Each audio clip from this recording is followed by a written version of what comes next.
feel at constantly being let down by the elected politicians?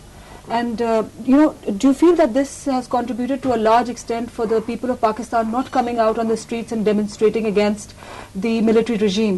Maybe some people are frustrated and that could be a reason why they have not come out and demonstrated. Here's another view, that in the past people used to come out and give their lives saying okay, we'll get elections, and when we get elections we'll get a government of our choice. Now